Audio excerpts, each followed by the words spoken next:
हाँ जी, तो कैसे हो आप लोग? मैं आपका नीलेश भैया बहुत-बहुत स्वागत करता हूँ इस यूट्यूब चैनल पे। दोस्तों, इस वीडियो में मैं आपको सॉल्व कराऊँगा जो यूपी बोर्ड का क्लास 10th का साइंस का पेपर हुआ था 2019 का। जी हाँ, मेरे दोस्त, उसके देखो जैसे कई कोडों के आप लोग के पेपर आ रहे हैं, ये तो आप जानते होंगे। जैसे कई कोड के पेपर होते हैं, जैसे साइंस का या हिंदी का आपका पेपर हुआ है तो आप सब लोग जानते होंगे, कई कोडों का हुआ है। तो उसी प्रकार 2019 का भी ये पेपर हुआ था, तो इसमें लगभग 6 प्रकार के कोडों के पेपर आए थे। लेकिन मेरे पास ये केवल 5 कोडों के क्वेश्चन पेपर मिल पाए, और जिनका देखो मैं सारा का सारा ये ऑब्जेक्टिव क्वेश्चन यहाँ पे ऐड कर लिया हूँ, एक-एक आपको बताने वाला हूँ। देखो, ध्यान देना आप लोग, अगर ये 2 मिनट थोड़ा बकवास करूँगा मैं, अगर आप नहीं सुनना चाहते तो वीडियो को आगे 2 मिनट भगाकर और सीधे ये क्वेश्चन पढ़ना स्टार्ट भी कर सकते हो, ये तो आपके हाथ में है। देखो, जो ये 2019 के क्वेश्चन है या फिर 2020 के क्वेश्चन है, ये आप लोग का जो 2023 का एग्जाम होने वाला है ना, चूँकि 21 में तो बोर्ड एग्जाम नहीं हुआ यूपी बोर्ड का, ठीक है? और 1 साल पीछे जैसे 2022 का कम ही पूछता है अगले साल, ठीक है? जैसे 2022 का पेपर था तो उसका 2023 में कम पूछेगा। उसके पीछे के सारे प्रीवियस ईयर से क्वेश्चन आप लोग के एग्जाम में मतलब एकदम सेम टू सेम डिट्टो खूब फँसेगा। तो इसलिए मैं ये 2019 का करवा रहा हूँ आपको। अब कहोगे कि भैया आप 2020 का भी करवा देते हो तो अच्छा रहता। तो एक्चुअली देखो, मैं करवा देता, लेकिन अब मेरी तबीयत ना काफ़ी खराब थी। मैं तो सोचा था 2019 का भी, 2020 का भी सारे कोडों का, 2022 का भी सारे कोडों का सॉल्व करा दूँ। लेकिन मेरी तबीयत खराब थी, इसलिए चूँकि ये पीडीएफ भी बनाने में बहुत टाइम लगता है तो मैं नहीं कर पाया। लेकिन चलो, ये जो 2019 का ये जो क्वेश्चन पेपर है ना, ये 5 कोडों का आप लोग का साइंस का, इसी को मैं सॉल्व कराता हूँ, और इसके आधार पे जो भी कॉन्सेप्ट होगा मैं एक-एक कॉन्सेप्ट भी बताते चलूँगा, जिसके आधार पे आप लोग के एग्जाम में अगर क्वेश्चन पूछता है तो आप आसानी से कर लोगे, ठीक?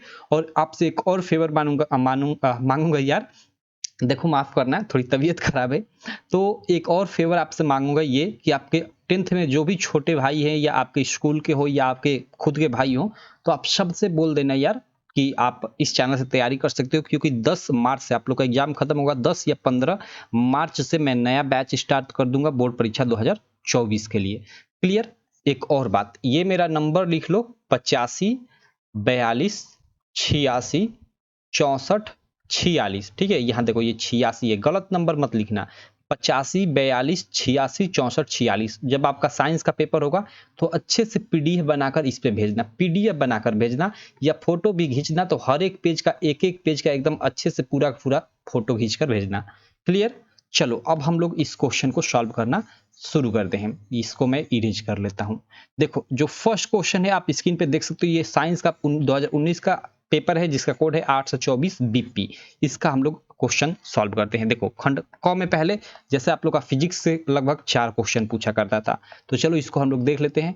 जैसे पहला प्रश्न है कि एक गोलीय दर्पण की फोकस दूरी एफ और वक्रता त्रिज्या आर में अभिष्ट संबंध है। भाई, फोकस दूरी F equal to R by two आप सब लोग जानते हो, ठीक है? तो F equal to R by two यहाँ कहीं दिया नहीं है, यहाँ आर बराबर दिया है, सब आर बराबर दिया है, तो आर बराबर कर लेते हैं। तो आर बराबर ये क्या हो जाएगा, 2f हो जाएगा।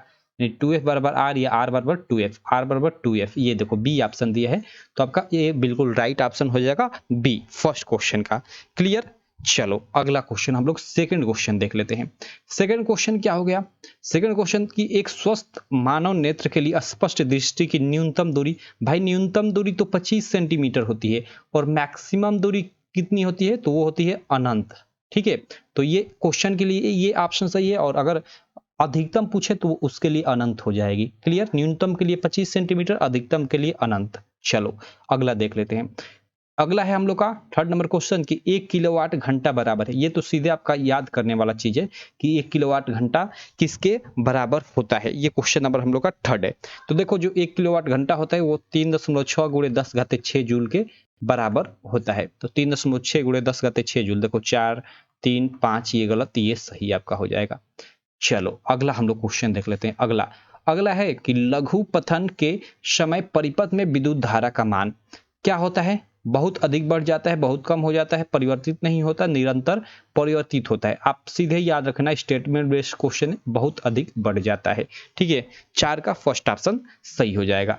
उसके बाद चलो हम लोग अगला, इसमें खंड ख के अंतर्गत आप लोग का केमिस्ट्री का पूछा करता था, केमिस्ट्री का 3 प्रश्न, ठीक है? और आगे बायोलॉजी का 4 प्रश्न, यानी एक पेपर में पहले 4 4 8 और 9 10 11 प्रश्न पूछा करता था, ठीक है? चलो, तो यहाँ पे हम लोग इस प्रश्न को देखते हैं। ये हम लोग का 5वां का क प्रश्न क्या है कि प्रोपेन का रासायनिक सूत्र है। भाई प्रोपेन क्या, मेथ एथ प्रोप, जहां कार्बन की संख्या 3 हो वो प्रोपेन, और चूंकि एल्केन ग्रुप है तो CnH2n+2 के अनुसार 3 गुना 6 2 8 यानी C3H8 हो जाएगा हम लोग का। ठीक है, C3H8।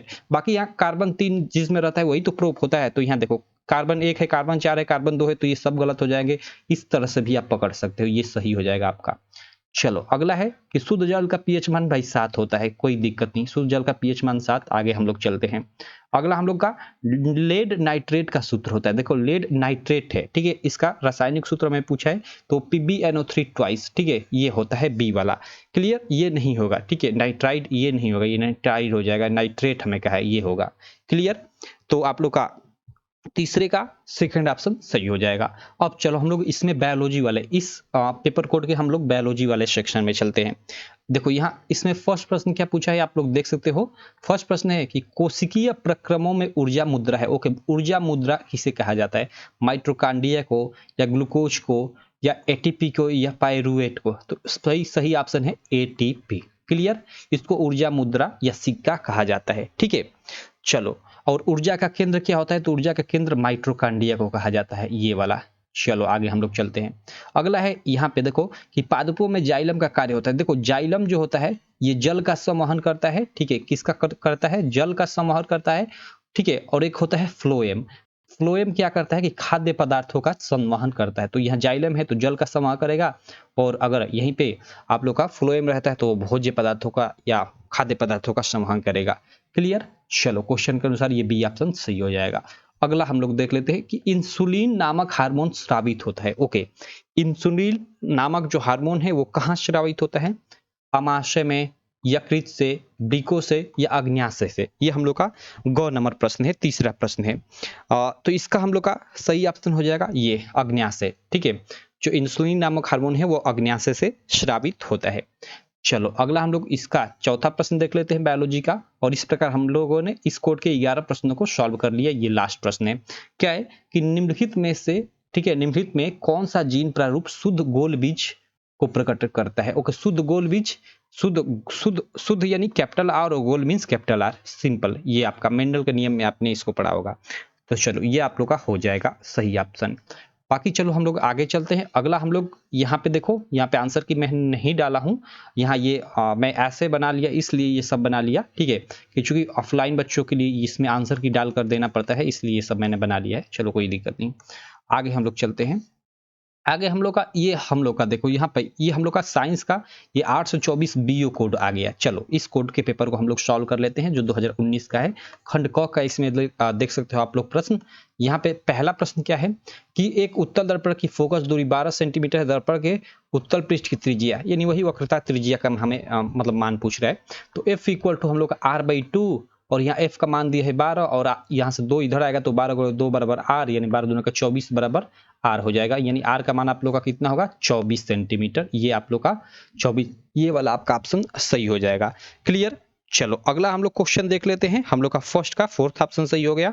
अगला क्वेश्चन हम लोग का सामने स्क्रीन पे ये देख सकते हो, ये क्या है कि दो माध्यमों के सीमा पृष्ठ पर एक प्रकाश किरण लंबवत आपतित होती है तो अपवर्तन कोण होगा। ओके, आपने पढ़ा होगा, जैसे ये आपने पढ़ा होगा कि किसी चिकने माध्यम पे प्रकाश की किरण पड़ती है तो जिस एंगल पे ये पड़ती है उसी एंगल से गुजर जाती है, और ये बीच में अविलंब होता है। ठीक है, ये क्या होता है, ये मतलब ये जो होती है आपतित किरण होती है, ये परावर्तित किरण होती है, और अभिलंब और ये आपतित किरण के बीच जो बना कोण होता है वो आपतन कोण होता है, और ये अभिलंब और परावर्तित किरण के बीच ये जो बना कोण होता है वो क्या होता है, परावर्तन कोण होता है। और यहाँ पे आपने नियम में पढ़ा होगा कि जो आपतित किरण मतलब ये जो ये वाला कोण होता है आपतन कोण, वो बराबर होता है परावर्तन कोण के। ये पहला नियम भी होता है परावर्तन का, और सेकेंड नियम यही होता है कि जो ये आपतित किरण, परावर्तित किरण और अभिलंब एक ही तल में होते हैं, ये दूसरा नियम होता है। तो हमने नियम भी बता लिया प्रवर्तन का। तो यहाँ से देखो कह रहा है कि अगर ये जो किरण है अगर लंबवत है, मतलब ये एकदम ये सीधा है, तो सीधा है तो भाई फिर सीधे गुजर जाएगी, क्योंकि जिस एंगल से यहाँ आती है उसी एंगल से प्रवर्तित होती है, तो यहाँ लंबवत आ रही है, मतलब एक तरह से हम बोल सकते हैं कि 0 अंश, क्योंकि यहाँ हम अभिलंबवत देखें, अभिलंब के थ्रू इसका एंगल तो 0 ही होगा। 90 अंश यहाँ मत समझ जाना कि सीधे आ रही है तो यहाँ पे 90 अंश हो जाएगा, नहीं, हम लोग इस इस अभिलंब जो होता है इसके अनुसार देखते हैं, जैसे जैसे किरण आ रही है तो इसके अनुसार यहाँ से कोण देखते हैं। अब ये जैसे जैसे नजदीक आता जाएगा ये कोण कम होता जाएगा और सीधा हो जाएगा तो यहाँ कोण 0 हो जाएगा। तो इसका 0 अंश सही होगा। काफी लोग इसका 90 अंश मार्क कराएंगे, 50% लड़के, तो गलत हो जाएगा। ये 90 अंश नहीं होगा बल्कि 0 अंश होगा। चलो अगला हम लोग देख लेते हैं। ये हम लोग का सेकेंड हो गया, ठीक है। सेकेंड का फर्स्ट ऑप्शन सही हो जाएगा। अगला आप लोग स्क्रीन पे देख सकते हो क्वेश्चन, ठीक है। तब तक आप लोग पढ़ो। अब अभी मैं इसको मिटाकर पढ़ता हूँ क्योंकि ये खराब लग रहा है। ये क्या है कि उत्तल लेंस द्वारा किसी वस्तु का वास्तविक, उल्टा एवं बड़ा प्रतिबिंब बनने के लिए वस्तु को रखना चाहिए। ओके, ये हमें सीधे, ये तो स्टेटमेंट बेस्ड क्वेश्चन है हम लोग का, क्वेश्चन नंबर 3, ठीक है। देखो, चाहे वो उत्तल लेंस हो, उत्तल दर्पण हो, अवतल दर्पण हो या उत्तल दर्पण हो, सबके द्वारा जो बनने वाले प्रतिबिंबों की स्थिति, कैसे प्रतिबिंब बनता है, वो सारा आपको आपके माइंड में क्लियर होना चाहिए। क्योंकि कौन सा पूछेगा एग्जाम में वो तो हमें मालूम नहीं है, क्योंकि चूंकि ये प्रीवियस ईयर में पूछा है तो ज्यादातर चांसेस होता है कि ये भी आपके एग्जाम में पूछ सकता है, लेकिन 100% तो इसकी श्योरिटी नहीं है कि कौन पूछेगा। तो इसलिए आपका सब कुछ क्लियर होना चाहिए। इसलिए टीचर कहते हैं कि मतलब सब कुछ एकदम अच्छे से डिटेल में पढ़ो, इसीलिए क्लासेस चलाई जाती है पूरे साल, ठीक है। चलो, तो यहाँ पे हमें बोल रहा है कि उत्तल लेंस द्वारा किसी वस्तु का वास्तविक, उल्टा और बड़ा प्रतिबिंब बनने के लिए वस्तु को कहाँ रखना पड़ेगा। तो भाई ये तो सीधे हम लोग, अगर मैं बताऊं तो ये लेंस से f तथा 2f के बीच, ठीक है, f और 2f के बीच रखोगे तो ऐसा, मतलब जो ये स्टेटमेंट बोल रहा है आप लोग का प्राप्त हो जाएगा। तो ये थर्ड वाला इसका राइट ऑप्शन हो जाएगा। बाकी आपको याद है, मालूम है, तो ये आपको क्वेश्चन समझ में आया होगा। नहीं है, मतलब मालूम है तो फिर आपके लिए दिक्कत होगी यहाँ पे, और दिक्कत होगी क्योंकि यहाँ पे अब पूरा मैं, मतलब यहाँ पे इसके लिए बहुत अंदर जाना पड़ेगा डीप में पूरा कॉन्सेप्ट बताने के लिए। तो इसलिए मैं यहाँ इसको छोड़ता हूँ और आगे चलता हूँ, ठीक है। अब भाई आप चाहोगे कि साल भर का मजा हम एक दिन में ले ले, तो ऐसा नहीं ना होगा। जो लड़के साल भर मेहनत की है भाई चलो कोई दिक्कत नहीं। यहाँ पे हम लोग ये प्रश्न देख लेते हैं। कांच का अपवर्तनांक अधिकतम होता है। ओके, कांच का अपवर्तनांक अधिकतम होता है किस रंग के लिए? लाल रंग के लिए, पीले रंग के लिए, बैगनी रंग के लिए या हरे रंग के लिए? सही ऑप्शन हो जाएगा बैगनी रंग के लिए, ठीक है। कांच का अपवर्तनांक सबसे अधिक बैगनी रंग के लिए होता है, इसको याद रखिएगा। ये भी स्टेटमेंट बेस्ड एक तरह से बोल सकते हैं कि क्वेश्चन है, ठीक। चलो अब इसके हम लोग केमिस्ट्री वाले पार्ट पे चलते हैं, क्योंकि इस कोड के हम लोगों ने 4 फिजिक्स के क्वेश्चन कर लिए, अब 3 केमिस्ट्री के क्वेश्चन होंगे तो उनको हम लोग करते हैं। यहाँ पे देखो फर्स्ट क्वेश्चन यहाँ पे क्या है कि 1 बिलियन का पीएच मान 3 है, बिलियन है, ओके। बिलियन का हमें दिया है कि पीएच मान 3 है। भाई अगर पीएच मान 3 है तो आप बता सकते हो बिलियन कैसा होगा? अम्लीय होगा, सिंपल। जिसका पीएच मान 7 से कम हो वो अम्लीय होता है, 7 से अधिक वो क्षारीय होता है, और 7 हो तो उदासीन, सिंपल। चलो उसके बाद हम लोग अगला, यहाँ पे देखो विकर्ण संबंध रखने वाले तत्व है। इसमें विकर्ण संबंध रखने वाले तत्व कौन से हैं वो हमें बताना है, ठीक है, सेकंड प्रश्न में। तो वो हो जाएगा आप लोग का लिथियम और मैग्नीशियम। सीधे सीधे आप आवर्त सारणी में देखोगे ना तो ये मतलब यहाँ लिथियम पड़ा तो यहाँ मैग्नीशियम, कुछ इस प्रकार एकदम विकर्ण संबंध दर्शाएंगे, ठीक। चलो ये हम लोग का ख प्रश्न हो गया। इसका ग प्रश्न देख लेते हैं। यहाँ पे ये क्या दिया है कि दिए गए कार्बनिक यौगिकों में कीटोनिक प्रकार्यात्मक समूह वाला है। ओके, मतलब हमें यहाँ बताना है कि किसमें कीटोन समूह है, इसमें से किसमें कीटोन समूह है, हमें ये बताना है गो वाले प्रश्न में, ठीक। तो देखो यहाँ पे कीटोन, यहाँ साफ साफ ये दिख रहा है CO, ठीक है। कार्बन के साथ क्या होता है कि डबल बॉन्ड के साथ ऑक्सीजन जुड़ा होता है, और इधर आप लोग का एल्किल समूह, और इधर भी आप लोग का एल्किल समूह जुड़ा होता है। तो देखो इधर एल्किल, और ये कार्बन के साथ डबल बॉन्ड के साथ यहाँ ऑक्सीजन जुड़ा हुआ है, सिंपल। तो ये आप लोग का हो जाएगा। और ये आप लोग देख सकते हो, ये तो मतलब आपका एल्कोहल, यहाँ पे एल्कोहल, ठीक है। और ये एसिटिक अम्ल COO, ये तो चलो ये तो एसिटिक अम्ल है, क्लियर। तो आपका ये बिल्कुल राइट ऑप्शन हो जाएगा क्वेश्चन के अनुसार कि कीटोन समूह का कौन है जिसमें ये COI डबल बॉन्ड के साथ जिसमें जुड़ा हो, ठीक। चलो आगे हम लोग देखते हैं। अगला हम लोग का ग नंबर प्रश्न देख लेते हैं। ग नंबर प्रश्न क्या है यहाँ पे, सॉरी ग नंबर प्रश्न बोल रहा हूँ, खंड ग का, यानी हम लोग बायोलॉजी वाले सेक्शन का फर्स्ट प्रश्न देख लेते हैं कि मस्तिष्क उत्तरदायी है सोचने के लिए, हृदय स्पंदन के लिए, शरीर का संतुलन बनाने के लिए, उपयुक्त सभी। तो उपयुक्त सभी भाई, उपयुक्त सभी के लिए मस्तिष्क आवश्यक है एक तरह से, या उत्तरदायी है। अगला प्रश्न है इसमें, ठीक देख सकते हो यहाँ पे, निम्नलिखित में से कौन सा पादप हार्मोन है? एस्ट्रोजन है, इंसुलिन है या थायरॉक्सिन है? नहीं भैया, ये सब तो लगभग मानव में ही पाई जाते हैं, साइटोकाइनिन है, ये आपका ऑप्शन सही हो जाएगा। अगला हम लोग प्रश्न देख लेते हैं। अगला ग नंबर इसका, ठीक है।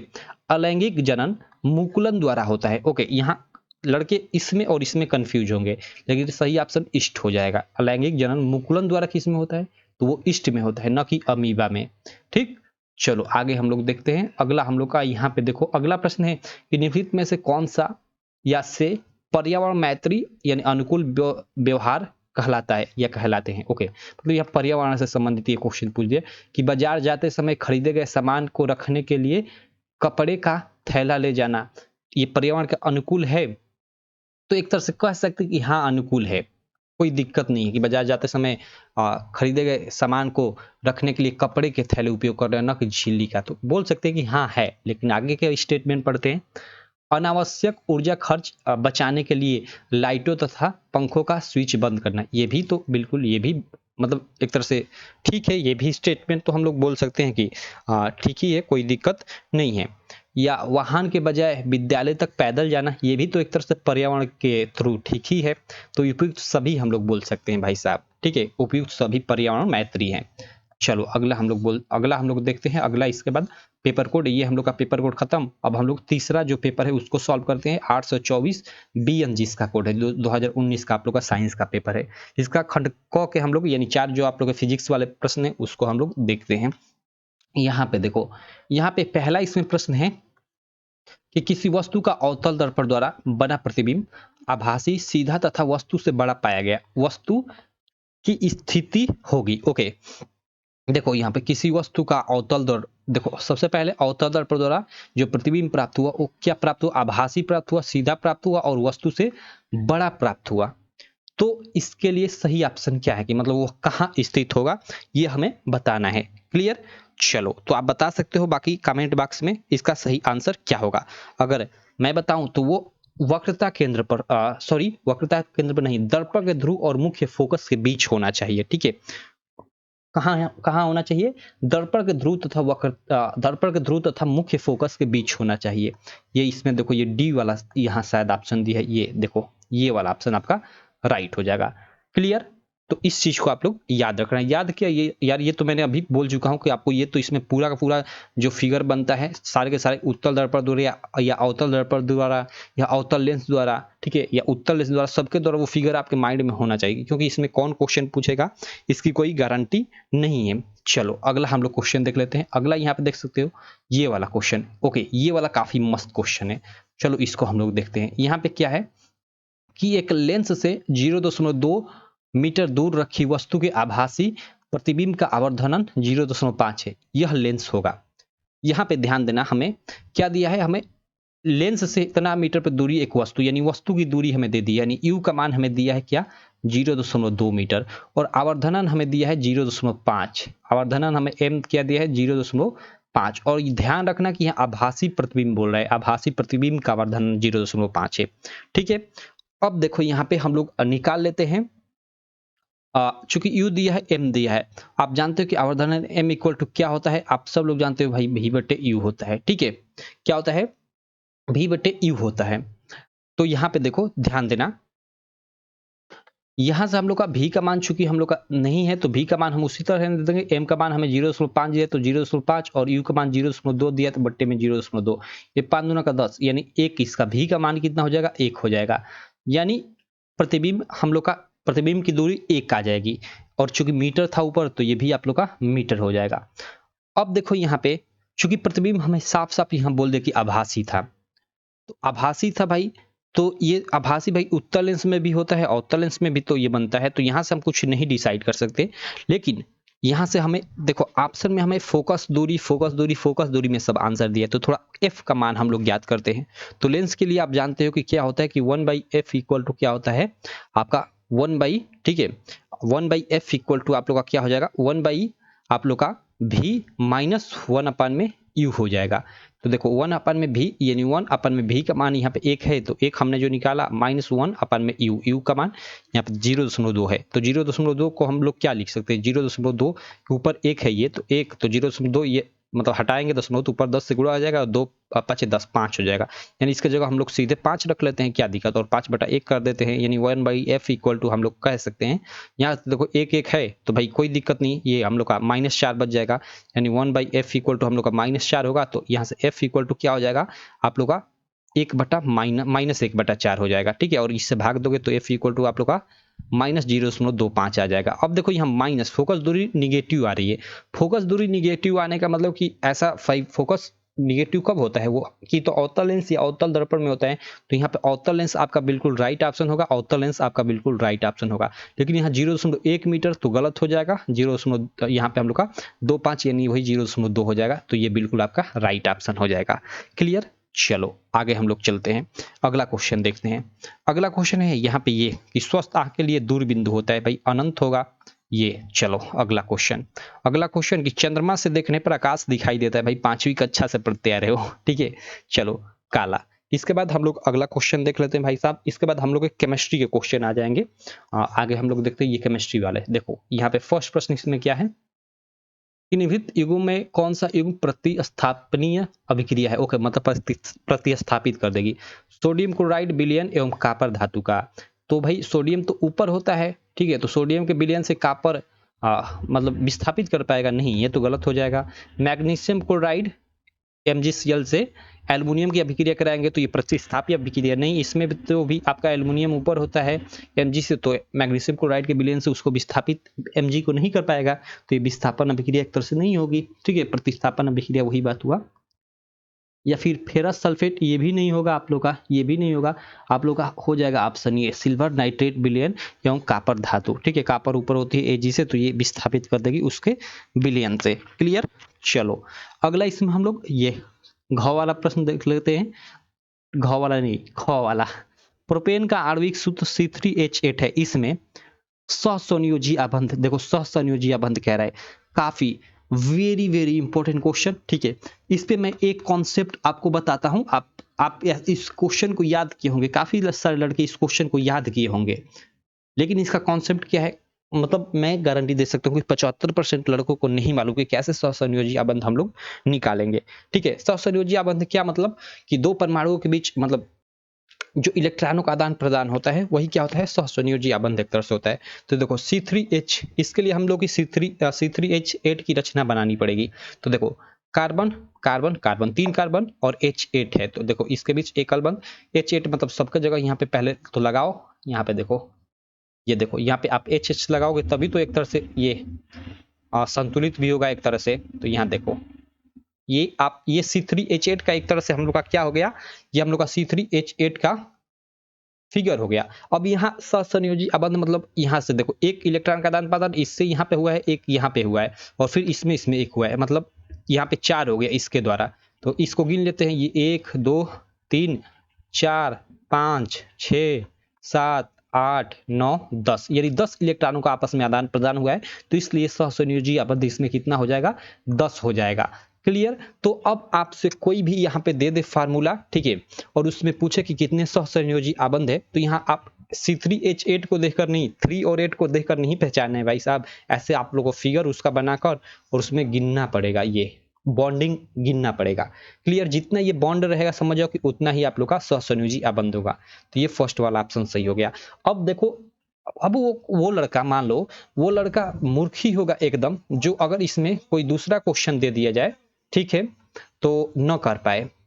1 मिनट, थोड़ा माफ करना, 1 मिनट। चलो हम लोग आगे देखते हैं। तो आशा करता हूं देखो ये कॉन्सेप्ट आपको क्लियर हो गया होगा, और चाहे आपको कुछ भी दे दिया जाए, जैसे यहाँ पे देखो अगर C4 ले तो 4 दूनी का 8 2 10 8। अब इसमें सॉरी 4 दूनी का 8, हाँ 2 10, क्लियर, सॉरी 4 दूनी का 8 2 10 यहाँ पे रहना चाहिए, मैं 8 लिखा हूँ, ठीक है। एक्चुअली भाई आ गया था ना बीच में, तो दिमाग उस पर चला गया है, चलो कोई दिक्कत नहीं। अगर C4H दे दिया जाए और इसमें सहसंयोजी आबंध पूछे, अगर कोई लड़का वो न बताए, तो फिर अब उससे हम लोग क्या एक्सपेक्ट कर सकते हैं भाई। तो यहाँ पे मेरी गलती नहीं होगी। अब यही जो लड़के मैं बता रहा हूँ ना, अब मान लो ये बता दिया, अब इसके स्थान पे ये मान लो ये क्वेश्चन आ गया, तो जो चालाक लड़के हैं भाई वो कल आकर बोलेंगे कि हाँ भैया आपने जो बताया था क्वेश्चन फंसा था, उसके आधार पे फंसा था। भाई ये हमने बताया, अगर इसके आधार पे सेम टू सेम क्वेश्चन फंस जाए, इसमें थोड़ा बदलाव कर दिया जाए, तो एक तरह से हमने वो बताया समझ जाओ।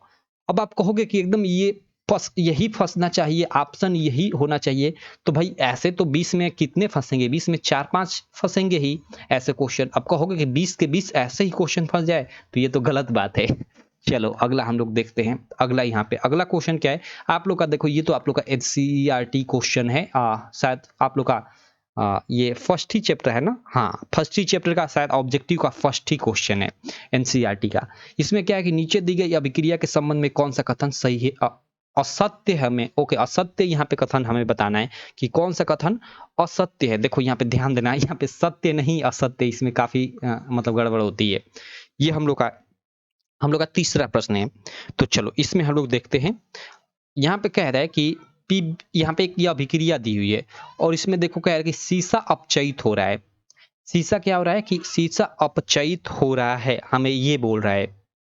सही बात है क्या? तो सही बात है। देखो पीबीओ में हम लोग का ऑक्सीजन की क्या हो रही है, यहाँ पे देखो यहाँ पे पीबी हो जा रहा है यानी कमी हो रही है। तो कमी यानी आप लोग का अपचयन, और अपचयन मीन्स वही अपचयित होना। तो यहाँ ये बिल्कुल राइट ऑप्शन है। सेकंड है कि कार्बन डाइऑक्साइड उपचयित हो रहा है। यहाँ पे देखो कार्बन डाइऑक्साइड, यहाँ पे कार्बन है और कार्बन डाइऑक्साइड उपचयित हो रहा है, नहीं कार्बन उपचयित हो रहा है। ये गलत ऑप्शन है भाई, ये गलत है। कार्बन डाइऑक्साइड नहीं बल्कि कार्बन उपचयित हो रहा है। उपचयित होने का मतलब जिसके साथ ऑक्सीजन जुड़ जाए, तो यहाँ कार्बन के साथ ऑक्सीजन जुड़ रहा है, न कि कार्बन डाइऑक्साइड के साथ। तो ये गलत कथन हो जाएगा। अब पे देखो यहाँ कार्बन उपचयित हो रहा है, तो ये बिल्कुल राइट ऑप्शन है। यहाँ पे कार्बन उपचयित हो रहा है क्योंकि कार्बन के साथ हम लोग का ऑक्सीजन यहाँ पे आकर जुड़ रहा है। और अंत पे क्या है कि लेड ऑक्साइड अपचयित हो रहा है।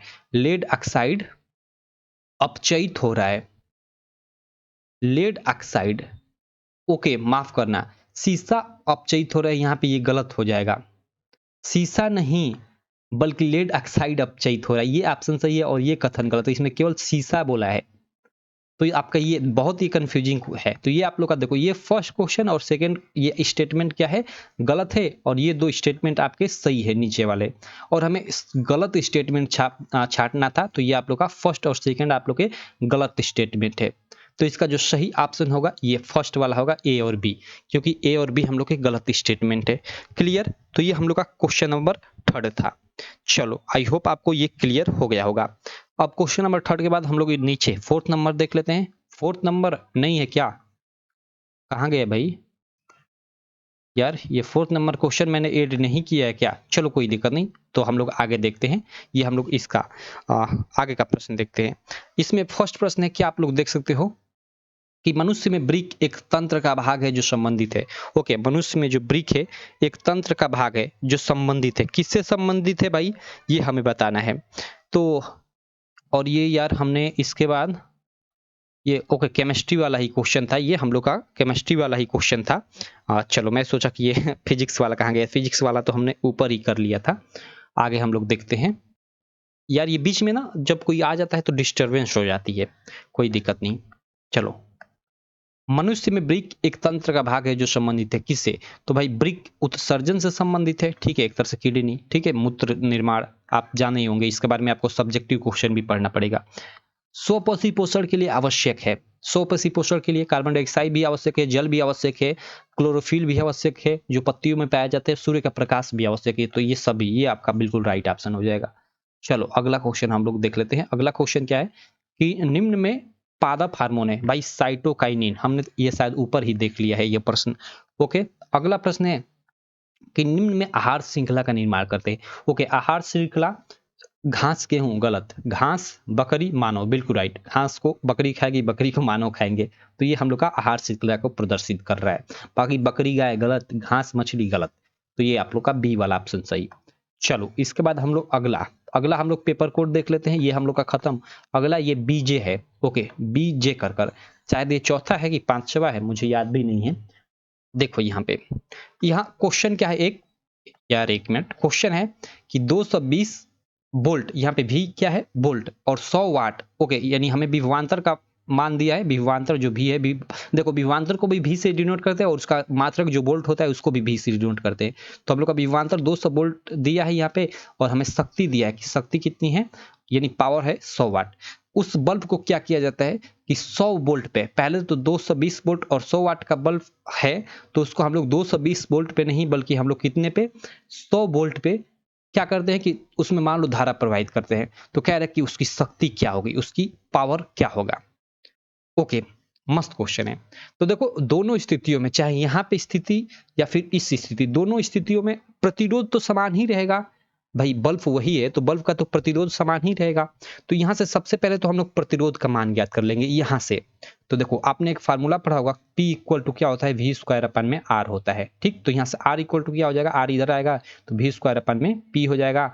और देखो वी स्क्वायर यानी ये वाला हम लोग भी रखेंगे तो 200 गुणे 200, 200 गुणे 200 यानी एक के बार मतलब एक ही बार हम लोग 400 लिख सकते थे। और बट्टे में आप लोग का पावर हम लोग का 100 है तो यहाँ पे 100 रख देंगे। ये 2 शून्य कट गया, 2 दूना का 4 यानी हम लोग का 400 हो गया। प्रतिरोध का मान हम लोग का कितना हो गया, 400। यानी जो हम लोग का बल्ब का प्रतिरोध होगा वो 400 होगा। तो चाहे इस स्थिति में, चाहे इस स्थिति में, चाहे उसमें हम लोग कोई भी मतलब विभवांतर से या मतलब प्रवाहित करे धारा 420 करे, 220 करे, 200 करे, प्रतिरोध तो भैया हमेशा उसका मतलब यही रहने वाला है, प्रतिरोध तो बदलेगा नहीं क्योंकि एक ही बल्ब है। तो अब क्या किया जाता है कि उसको 220 वोल्ट के विभवांतर पे नहीं, सॉरी 220 वोल्ट नहीं, 200 वोल्ट पे नहीं बल्कि 100 वोल्ट पे मतलब धारा प्रवाहित की जाती है। तो उसकी शक्ति कितनी होगी, तो शक्ति P इक्वल टू क्या होगा, वही फार्मूला हम लोग सेम यूज करेंगे, वी स्क्वायर अपन में R। और यहाँ पे वी स्क्वायर हम लोग का कितना 100 ये रखेंगे, ठीक है, क्योंकि अब 100 पे यूज किया जा रहा है तो 100 गुणे 100 और बटे में R हम लोग का 400 है, ये है पहले से। तो ये हम लोग का कट जाएगा, 2 शून्य हम लोग का ये कटकर 25 आ जाएगा। यानी हम लोग का शक्ति कितना हो जाएगा, 25 वाट हो जाएगा। ये आप लोग का राइट ऑप्शन हो जाएगा। क्लियर। चलो अगला नीचे हम लोग का एक क्वेश्चन है, इसको देख लेते हैं। ये क्वेश्चन आप लोग देख सकते हो, तब तक इरेज करता हूं मैं, आप इसको क्लियर करो। क्वेश्चन क्या है ये वाला, अरे यार एक मिनट माफ करना। चलो ये वाला क्वेश्चन देखो, इसका ख क्वेश्चन क्या है देख सकते हो कि अनंत एवं उत्तल, ओके, अनंत एवं उत्तल दर्पण के ध्रुव P के बीच रखी वस्तु का प्रतिबिंब कहां और किस प्रकृति का होगा। ओके, पहला है कि दर्पण के पीछे P एवं F के बीच आभासी एवं सीधा बनेगा। सही बात है भाई, ये सही बात है। और उत्तल दर्पण द्वारा तो आप जानते हो केवल 2 प्रकार का प्रतिबिंब बनता है और दोनों आभासी होता है और सीधा ही होता है। तो ये आपका पहला ही ऑप्शन राइट हो जाएगा। ठीक, चलो अगला हम लोग देखते हैं, अगला हम लोग प्रश्न देख लेते हैं। अगला हम लोग का ग प्रश्न इसमें कि निर्वात में प्रकाश की चाल 3 गुणे 10⁻8 मीटर प्रति सेकंड है तो कांच जिसका अपवर्तनांक 1.5 दिया हुआ है में प्रकाश की चाल होगी। ओके भाई, किसी भी माध्यम में मतलब जो अपवर्तनांक होता है, ठीक है, किसी माध्यम में जो अपवर्तनांक होता है वो क्या होता है कि निर्वात में प्रकाश की चाल बटे में माध्यम में प्रकाश की चाल। ठीक है, तो यहाँ पे क्या दिया कि माध्यम का अपवर्तनांक दे रखा है, माध्यम का अपवर्तनांक यहाँ 1.5 दे रखा है और निर्वात में प्रकाश की चाल हमें 3 गुणे 10⁻8 मीटर प्रति सेकंड दे रखा है। और बटे में यहाँ हमें पूछ रहा है प्रकाश की चाल होगी किस में, कांच में। तो यह माध्यम में प्रकाश की चाल ये, ठीक है। अपवर्तनांक बराबर क्या होता है, कांच में प्रकाश की चाल बटे मध्य में प्रकाश की चाल। तो माध्यम क्या है, कांच है, तो बटे कांच में प्रकाश की चाल। तो ये कांच में ही पूछ रहा है तो कांच इधर चला जाएगा तो 1.5 नीचे आ जाएगा तो 3 गुणे 10⁻8 बटे 1.5 हो जाएगा। अब देखो ये दशमलव हटाएंगे तो यहाँ ऊपर 10 से गुणा करेंगे तो ये दशमलव हट जाएगा तो ये 30 हो जाएगा। तो 15 दूना का 30 यानी 2 गुणे 10⁻8 हम लोग का मीटर प्रति सेकंड, ये वाला ऑप्शन सही हो जाएगा।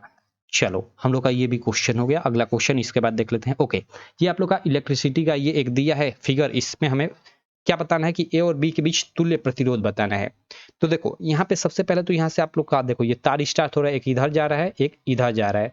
ये 2 तार की स्थिति हो गई तो ये दोनों समांतर क्रम में हो गए। तो समांतर क्रम में हम लोग जोड़ देंगे तो समांतर क्रम का फार्मूला 1/r = 1/r1। तो 1/r1, r1 की जगह 1 ओम ही है और प्लस 1/r2, 1/r2, r2 की जगह भी 1 ओम है तो 1 रख लेते हैं। तो यहाँ से 1/r = क्या हो जाएगा, ये एक जोड़कर 2 और ये 1 है तो नीचे 1, इसका मतलब 2 ही होगा। और देखो यहाँ 1/r है तो r = ये पलट जाएगा यानी 1/2 हो जाएगा, यानी r का मान हम लोग का 0.5 आ जाएगा। यानी जब ये दोनों तार मर्ज हो जाएंगे यहाँ पे सीधे में हो जाएंगे तो यहाँ एक हम लोग का प्रतिरोध हो जाएगा 0.5 का। अब इस 0.5 और ये 0.5 है दोनों श्रेणी क्रम में हो जाएंगे, दोनों को हम लोग जोड़ेंगे तो 1 ओम आ जाएगा हम लोग का तुल्य प्रतिरोध। यानी ए बी के बीच जो पूरा का पूरा जो प्रतिरोध होगा वो 1 ओम होगा। चलो अगला क्वेश्चन। ओके, हम लोग आगे अब खंड ख के प्रश्न देख लेते हैं। चलो, क्षारक के साथ हल्दी का रंग होता है। ओके, हमें बताना है कि क्षारक के साथ हल्दी का रंग होता है, कैसा होता है, तो सीधे सीधे आप लोग याद रखना भूरा लाल होता है। अगला है कि अम्लीय वर्षा, भाई अम्लीय वर्षा के जल का संभावित पीएच मान हमें बताना है कि अम्लीय वर्षा का जो मतलब अम्लीय वर्षा का जो जल है उसका संभावित पीएच मान कितना होता है, तो 5.2 के करीब होता है। चलो अगला यहाँ पे अगला प्रश्न है कि एसिड एल्डिहाइड का आईपीएसी नाम होगा। देखो एसेट एल्डिहाइड, यहाँ पे साफ साफ बोल रहा है एल्डिहाइड, यानी एल्डिहाइड ग्रुप की बात करें तो यहाँ देखो एथेनॉल आल आ रहा है, ये भाई एल्कोहल ग्रुप होता है। प्रोपेनॉल गलत हो जाएगा। एथेनॉल और मेथेनॉल इन्हीं दोनों में से एक होगा। भाई मेथेनॉल तो फॉर्मेल्डिहाइड होता है, HCHO होता है, और ये आपका एथेनॉल तब हो जाएगा बिल्कुल राइट ऑप्शन। चलो अगला हम लोग देख लेते हैं। इसके बाद यहाँ पे देखो, और एथेनॉल का मतलब साधारण नाम एसिटेल्डिहाइड होता है, और इसको हम लोग का आईपीएसी नाम एथेनॉल होता है। चलो अगला हम लोग देखते हैं यहाँ पे। ओके, अब बायोलॉजी वाले सेक्शन से प्रश्नों को। केवल जल में घुलनशील विटामिन, भाई वो तो विटामिन सी ही होगा, सिंपल। चलो अगला यहाँ पे नीचे यार सिलेक्ट होना। ओके, एटीपी तथा एनएडीपी इंटू 2H का निर्माण होता है माइटोकॉन्ड्रिया में, क्लोरोप्लास्ट में, पैराक्सीसोम्स में या लाइसोसोम्स में। ओके, ये हम लोग का सेकंड क्वेश्चन है इसका, तो सही ऑप्शन हो जाएगा वो हो जाएगा हम लोग का क्लोरोप्लास्ट। ये स्टेटमेंट बेस्ड ये भी क्वेश्चन है, सीधे सीधा आप लोग याद रखना। अगला क्वेश्चन है कि मुकुलन पाया जाता है। ओके, मुकुलन किस में पाया जाता है, तीसरा प्रश्न है, तो वो हो जाएगा हाइड्रा में। क्लियर।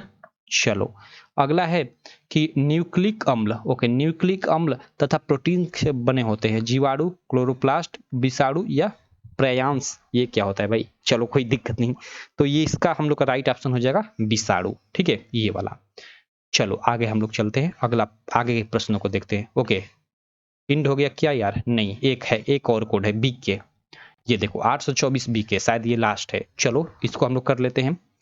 पहला ही प्रश्न देख सकते हो, स्टेटमेंट बेस्ड वही क्वेश्चन है कि अवतल दर्पण द्वारा किसी वस्तु का सीधा व बड़ा प्रतिबिंब बनने के लिए उसे रखना होगा, कहाँ रखना होगा हमें ये बताना है। ठीक है, तो मैंने जैसा कि आपको बताया, ये तो आपको सीधे सीधे ये आपके दिमाग में बैठ जाना चाहिए।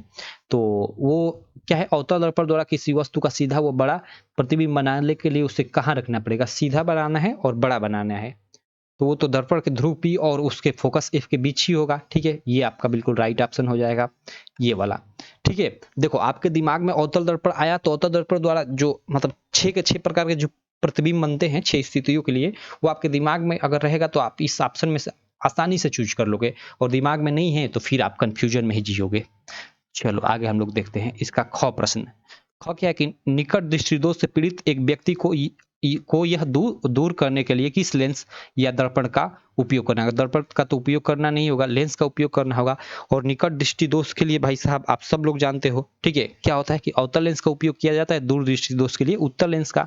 ठीक, और देखो आप पूरा का पूरा इसका आप लोग पढ़ लेना, ठीक है, कि उत्तल लेंस मतलब उत्तल लेंस मैं बोल रहा हूँ, निकट दृष्टि दोष कब होता है, क्यों होता है, इसका इस दोष को कैसे दूर करें, और पूरा इसका किरण आरेख आप पढ़ लेना, क्योंकि ये आप लोग का 4 मार्क में आ सकता है। निकट दृष्टि दोष और दूर दृष्टि दोष मैंने बता भी रखा है। और साथ में आप लोग फिजिक्स में क्या करना कि आप लोग मोटर वाला पढ़ लेना, मोटर पढ़ लेना, डायनामो पढ़ लेना, जनित्र पढ़ लेना, और उसके अलावा भाई चुंबकीय प्रेरण पढ़ लेना, काफ़ी हॉट टॉपिक है ये सब। ओम का नियम पढ़ लेना, और ये सारे का सारा मैंने करवा रखा है। अब आप नहीं पढ़े हो तो ये आपकी गलती है। चलो आगे हम लोग देखते हैं। विद्युत ऊर्जा की इकाई है, विद्युत ऊर्जा भाई एम्पियर इकाई यानी वही मात्रक, सिंपल। अगला यहाँ पे लास्ट इसमें प्रश्न है घ। ठीक है, आप लोग देख सकते हो कि स्थिर चुंबकीय क्षेत्र में ध्रुवों के बीच किसी विद्युत धारावाहिक चालक पर लगने वाले बल की दिशा ज्ञात करने के लिए उपयुक्त नियम है। भाई फ्लेमिंग के बाएं हाथ का नियम, ये तो साफ साफ मैंने जो विद्युत मोटर पर मतलब पढ़ाया था उसमें भी आपको बताया था। ठीक, चलो हम लोग आगे चलते हैं। अगला हम लोग का प्रश्न है कि प्रोपेनॉल है। ओके, प्रोपेनॉल है, देखो मेथ एथ प्रोप, जहां कार्बन 3 हो, सिंपल, तो कार्बन 3 हो तो वही क्या होता है, प्रोपेनॉल मतलब प्रोप होता है, तो उसी से साथ में एल्कोहल जुड़ जाएगा तो प्रोपेनॉल हो जाएगा। अब देखो C3 ये तो 2 गया, अब ये होगा ये होगा ये होगा, कौन सा होगा, तो भाई 3 दूना के 6, और देखो एल के प्रोपे ए है ना, तो ये मतलब CnH2n+2 पे कार्य करेगा, तो एल्केन ग्रुप का होगा। तो 3 है तो 3 यहाँ हो गया, और 3 दूना 6 2 8 हो गया, यानी C3H8 होगा। लेकिन एल्कोहल ग्रुप जोड़ेगा तो एक H को हटा देगा, यानी C3H7 आपका, और आपका OH हो जाएगा। ये फार्मूला हो जाएगा आपका प्रोपेनॉल का, ये वाला C3H7OH। क्लियर, तो ये आप लोग का फर्स्ट प्रश्न हुआ, फर्स्ट का फोर्थ ऑप्शन सही हुआ। आगे देखते हैं, अगला है कि खाद्य पदार्थों को सुरक्षित करने के लिए डिब्बों में जिंक के स्थान पर टीन का लेपन होता है, क्योंकि जिंक अपेक्षाकृत कम अभिक्रियाशील है, टीन अपेक्षाकृत कम अभिक्रियाशील है, जिंक का गलनांक कम होता है, टीन का गलनांक से तो कोई मतलब ही नहीं है यहाँ पे, ये 2 स्टेटमेंट से मतलब है। अब इसमें देखो, इसमें हमें कह रहा है कि टीन अपेक्षाकृत कम अभिक्रियाशील है, तो ये बिल्कुल राइट ऑप्शन हो जाएगा, इसलिए वो अभिक्रिया नहीं करेगा, तो जो खाद्य पदार्थ जो होंगे वो खराब नहीं होंगे। आगे हम लोग देखते हैं अगला, बेकिंग पाउडर को गर्म करने से कौन सी गैस निकलती है। ओके, बेकिंग पाउडर को गर्म करने से हमें बोल रहा है कि कौन सी गैस निकलती है, प्रश्न संख्या ये हम लोग का 3 है, तो सीधे सीधे कार्बन डाइऑक्साइड निकलती है। चलो आगे हम लोग देखते हैं अगला प्रश्न। इसके बाद ओके, ये ग वाला, इसके बाद हम लोग का पूरा ये 5 कोडों का पेपर हमने सॉल्व कर लिया, लगभग 11-55, काफी वेरी इंपॉर्टेंट ऑब्जेक्टिव प्रश्न। चलो ये क्या है कि जीवाश्म ऊर्जा का स्रोत है। ओके, जीवाश्म ऊर्जा का सीधे सीधे कोयला या पेट्रोलियम। अगला देखो, अगला हम लोग का जीवाश्म ऊर्जा का स्रोत है, ओके कोयला ही होगा, कोई दिक्कत नहीं, हम लोग का फर्स्ट ही होगा, इसका फर्स्ट का थर्ड ही ऑप्शन होगा। अगला है, 1 मिनट यार, अगला प्रश्न है कि विकास के दृष्टिकोण से मानव से सबसे निकटवर्ती है, बंदर, चमगादड़, चिंपैंजी है भाई साहब, चिंपैंजी है। चलो अगला, पुरुष में लिंग गुणसूत्र, देखो पुरुष में लिंग जो गुणसूत्र होते हैं वो XY होते हैं, महिला में XX होते हैं, ठीक है। चलो आगे हम लोग देखते हैं, पित्त रस का स्राव होता है। ओके, पित्त रस का स्राव कहाँ से होता है भाई, पित्ताशय में, यकृत में, अग्न्याशय में या फिर अमाशय में, ये हमें बताना है, सही ऑप्शन हो जाएगा यकृत में।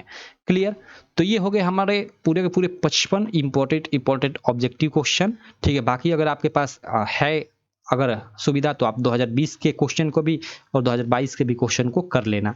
बाकी देखो आप लोग, अब तो देखो अब ज़्यादा टाइम नहीं है, जो पढ़े हो उसी पे आप भाई कोई दिक्कत नहीं, आप जाओ पेपर दो, ठीक है। लेकिन एक मोटा मोटी आपको जैसे नर जनन तंत्र का, उसके अलावा मादा जनन तंत्र का पूरा का पूरा जो मतलब सचित्र वर्णन संबंधित क्वेश्चन आता है, हृदय से संबंधित क्वेश्चन आता है आपका, ठीक है। मानव हृदय का चित्र सहित आपका आता है, चित्र बनाने को आता है, बायोलॉजी वाले सेक्शन में मैं बात कर रहा हूँ, ठीक है। पुष्प वालों से पूरा पुष्प का मतलब जो भी है, पुष्प के सभी भागों का चित्र सहित वर्णन करने को आता है, ठीक है। रंध्रों से रिलेटेड क्वेश्चन आता है, और फिजिक्स में मैंने बताया ही शुरू में, केमिस्ट्री में तो आप लोग का वही क्या होता है वाला आप जानते ही होंगे। उसके अलावा संतुलित करने को आता है, क्लियर। और उसके अलावा जैसे संतुलित करने की जगह पे अथवा भी रह सकता है, और टिप्पणी लिखने को आता है, जैसे दे देगा कि संक्षारण, विकृत गंधिता या सक्रियता श्रेणी, और इसमें से आपको टिप्पणी लिखना रहेगा। तो ये जो कुछ क्वेश्चन है, और IUPAC नेमिंग से तो निश्चित है कि आपका क्वेश्चन पूछेगा ही पूछेगा केमिस्ट्री में। तो ये कुछ टॉपिक है जो आप एक बार आराम से दोहरा लो, ज़्यादा टेंशन मत लो, अब आराम से जाओ पेपर दो, जो होगा देखा जाएगा, ठीक है। बाकी चलो, मैं मिलता हूँ आपसे नेक्स्ट वीडियो में। अब आप लोग का शायद कल पेपर होगा, तो उसका रिव्यू या सॉल्यूशन के साथ, और उसके बाद नेक्स्ट हम लोग पेपर की तैयारी करेंगे। बाकी अपने दोस्तों में इस वीडियो को शेयर कर देना, और आपके जितने भी छोटे भाई हैं जो 9th से 10th में जा रहे हैं, आपके स्कूल के आपके खास जो भाई हैं उनको सबको आप बता देना, ठीक है। मैं मिलता हूँ आपसे नेक्स्ट वीडियो में, तब तक के लिए थैंक यू।